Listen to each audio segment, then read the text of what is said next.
マップという川魚用の罠だ。哦，这么多！エゾハナカジカだ。この時期のカジカは脂が乗っていてうまい。鍋にする分はここで内臓を取ってしまうから。鱼肉火杉锅。本も手伝い。やべ、小刀も銃剣も忘れてきた。光照顾小熊了。暴かないと味が落ちる。早く取りに行け、バカ！他们真的亲近了好多呀！こっちの方が早いな。这什么袋鼠？そこは動くな。なんか用か。足元の紐に触れるな。これはアマッポという仕掛け屋で、紐に触れると毒矢が飛ぶ。他们真的很会做毒あ箭呢りが。とう。助かったよ。あんたは確かおそまちゃんの。父親だ。アシリパは私の姉の娘だ。アシリパは頭がいい。あいつが懐くんだから、お前は悪いやつじゃないのだろう。さっきはすまない。魔人の俺を敵視する人間がいると思ったから。アシリパから聞いたのだろう。村の人間がシサムと戦うために砂金を集めていたこと。それを奪われて、アシリパのアチャたちが殺されたこと。就是爸爸吧。父親のことだ。あの砂金は我々の先祖が取ったものだ。それを一部の男たちが武器を。为了权力，为了欲望。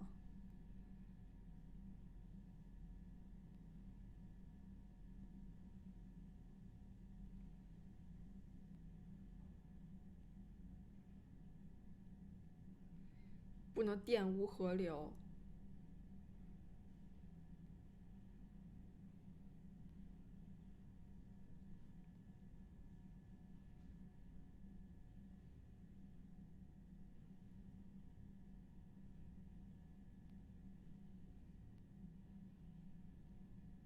一旦沾上了欲望，就像是被诅咒了呢。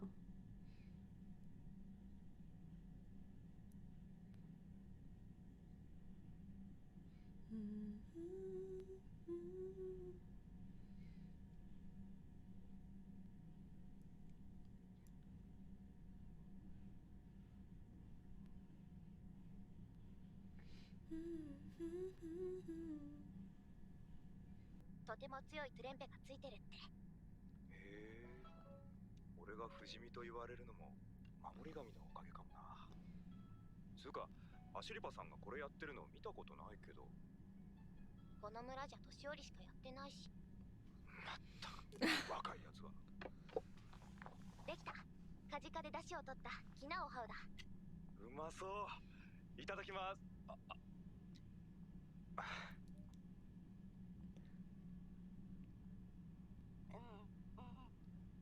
いただきます。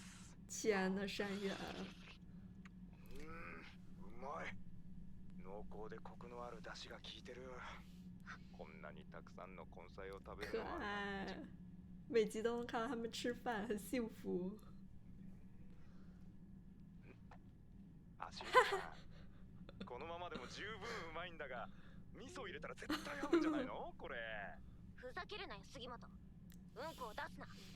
ほーらおばちゃん、これが味噌ですよ。やめろー口の月神様にうんこを備えさせやがって。うんこじゃねえ。やだ、何その変な棒。是吗？我怎么感觉这有点像那种按摩的？啊，我发现他外婆这个戴的这个图案好像跟阿西帕那个头巾的图案很像啊。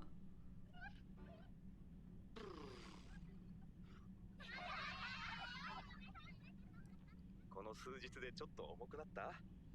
言ったはずだ。クマは成長が早い。アシリパ。これやって。アシリパが一番おっかない。いいぞ。なんだそれ。キサラリといって意味は耳長お化けだ。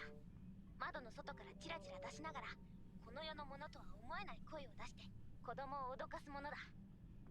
杉本、試しにやってみろ。俺が？山原现在是好妈妈，不要这样。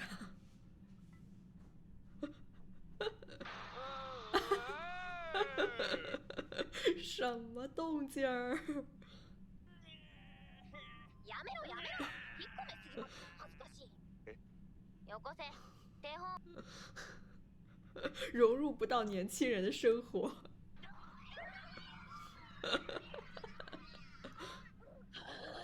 やっぱ走り場のが一番おっかねえ。おそまがもらった。アシリパさん、哎，有人会觉得おめえを哦，返上させて那个欧索玛的眉毛很像我，我也很粗。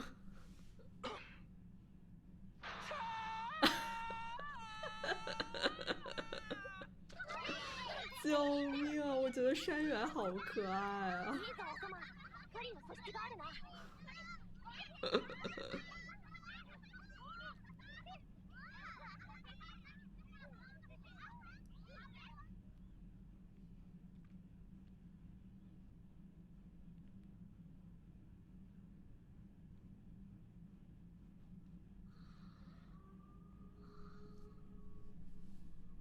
聞こえるか、杉本さん。珍しい音だぞ。犬よりも太く長く続く遠吠え。狼だ。大きな白い狼がアシリパさんを守るのを二度見た。どういう関係なんだ？そうか、やはりあの遠吠えはレタラだったのか。あの狼はアシリパと哦，父救过親が狩りに行他，った他们都是会時懂得感恩的。拾ってきた。小さい雪だるまのようだったから白いという意味でレタラと名付けた。いつも一緒だった。父親が殺された後もアシリパはレタラと他类似于替代了他父亲，陪伴着他，守护着他。違ったのだ。遠吠えだ。他的家人吗？これはお前の。ダメだ。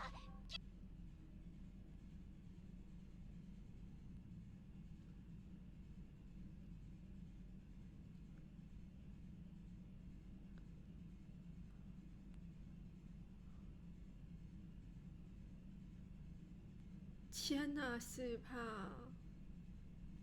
他肯定很珍视他呀，他也是他的家人啊。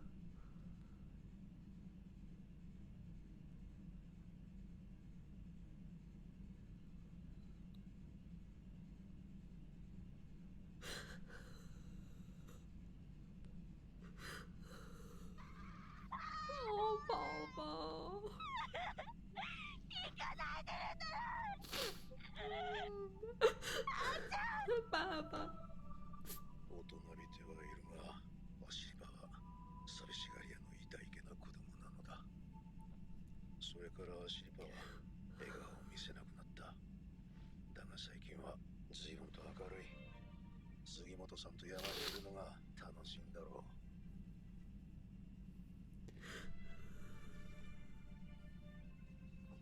杉本西田。Asili pa anak ne ne 别再离开他了。わかったよ、おばあちゃん。アシリパさんはおばあちゃんに愛されてるんだな。村のみんなにも。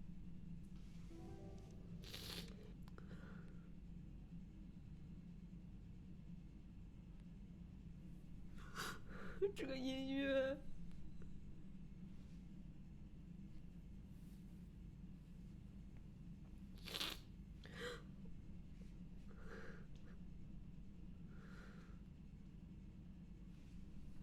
耳朵真的是很厚。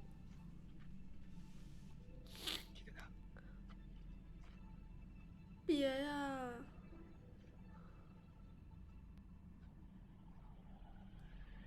他不会是要一个人走上这条险境了吧？許せ。黙って出ていくなんて。筒で後頭部を殴らなきゃ気が済まない。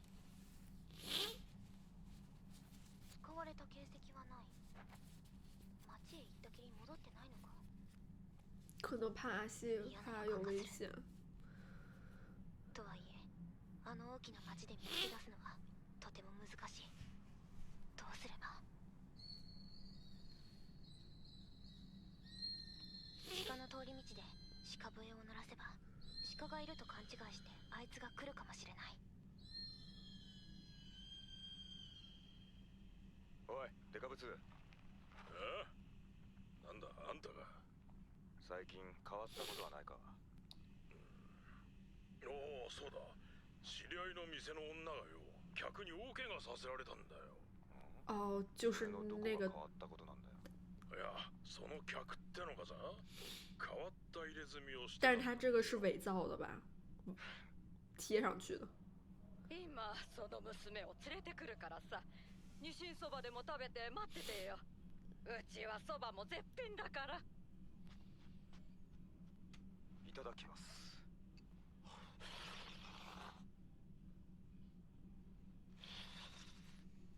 つゆが濃い。関東生まれの俺の好みだな。口の中でホロホロと崩れるニシンの感動。美食频道。おかみの言う通り絶品だな。ああ、こいつはヒンナだぜ。どの男だ？入れ墨のことを探ってるやつは。軍棒の兄ちゃん。天呐，陷阱！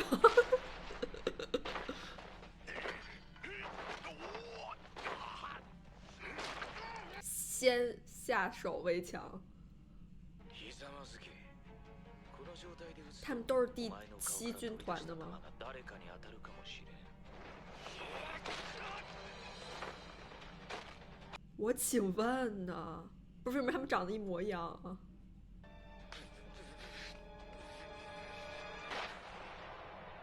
そこまで。まだ殺すな。哦不，一离开阿西帕就已经私はお前の死神だ。遇到危险お了。前の寿命のろうそくは私がいつでも吹き消せるぞ。这个人真的不正常，好吧？大怪我させられた娼婦の乗客に頼まれただけだ。妙な入れ墨の男を探して仕返しをしてくれって。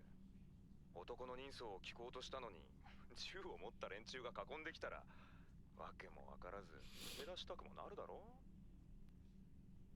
ダメか。なんとかこの場を切り抜けないと。甘いものは好きか？え？小樽の哎，让我想到了饮食。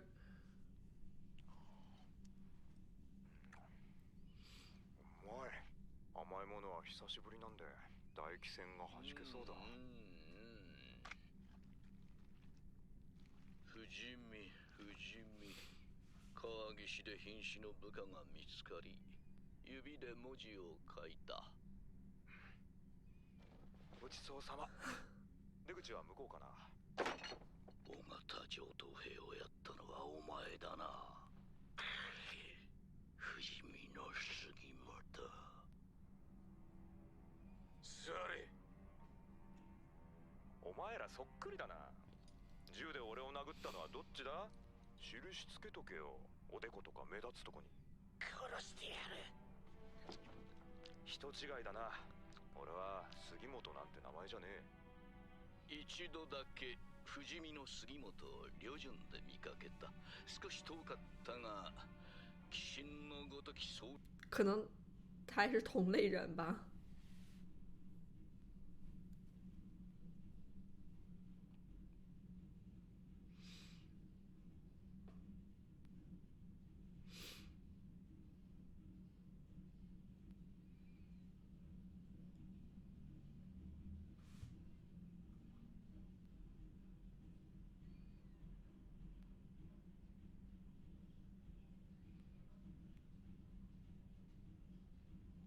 但是他们现在也需要山原的情报吧？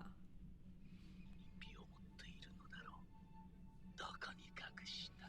金塊？入れ墨？何を言ってるのかさっぱりだ。お前らの大将は頭大丈夫なのか？脳が少し砲弾で吹き飛んでおる。我去，我都在疼了。大した男だ。瞬き一つしておらん。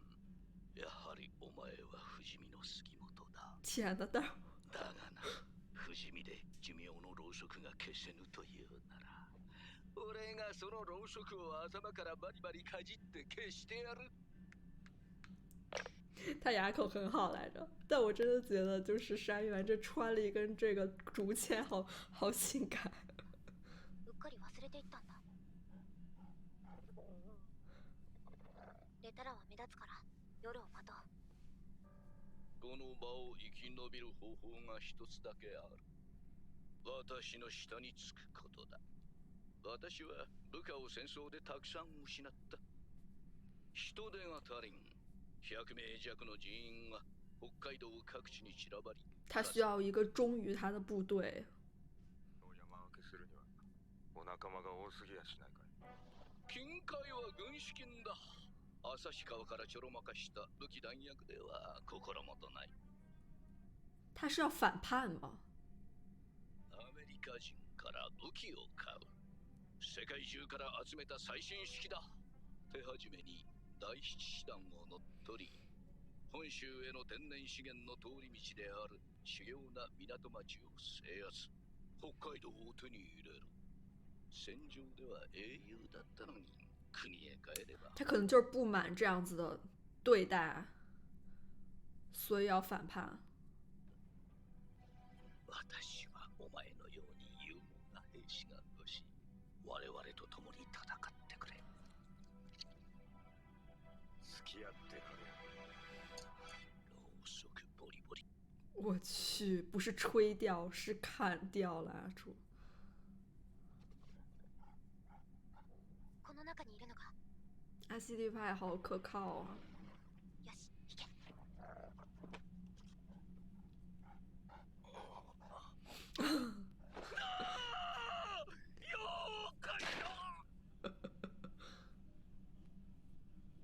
あれ、杉本じゃない。哦，这是哆啦 A 梦。脱糞王の。脱獄王の白石義武だ。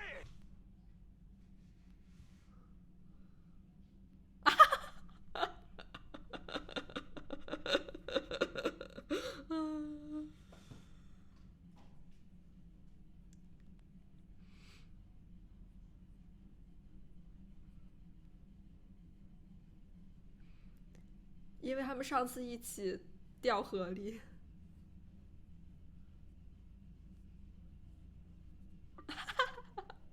気持ち悪い。なんだお前。さては杉本に裏切られたな。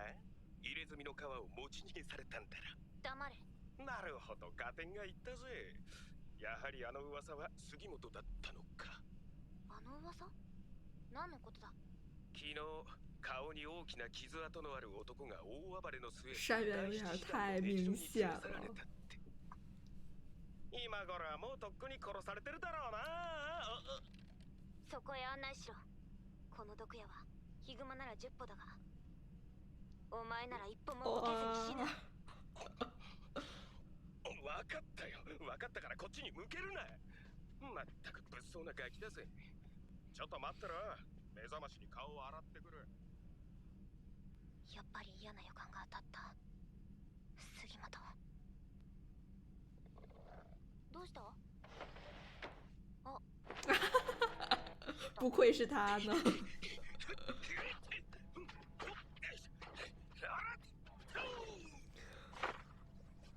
哥们儿，啊，这种要让我想到。たとえベンチの下に隠れようと見つけ出す。何度でも逃げてみろ、脱獄王。ホロケウカムイの追跡からは決して逃げられないぞ。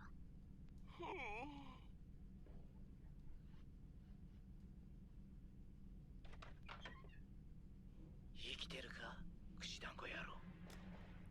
こいつがあの不死身の杉本だなんて人違いじゃねえのか、傭兵。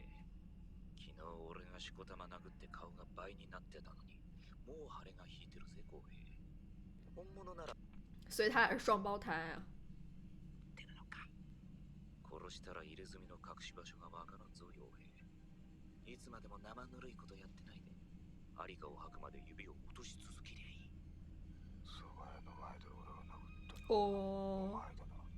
有仇必报。なんだって。お前見分けがつくようにして。太帅了。寝言言ってんじゃねえぞてめえ。哦，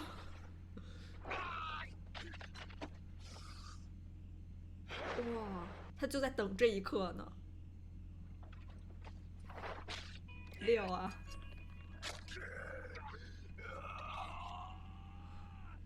俺は不死身の次元だ。哦，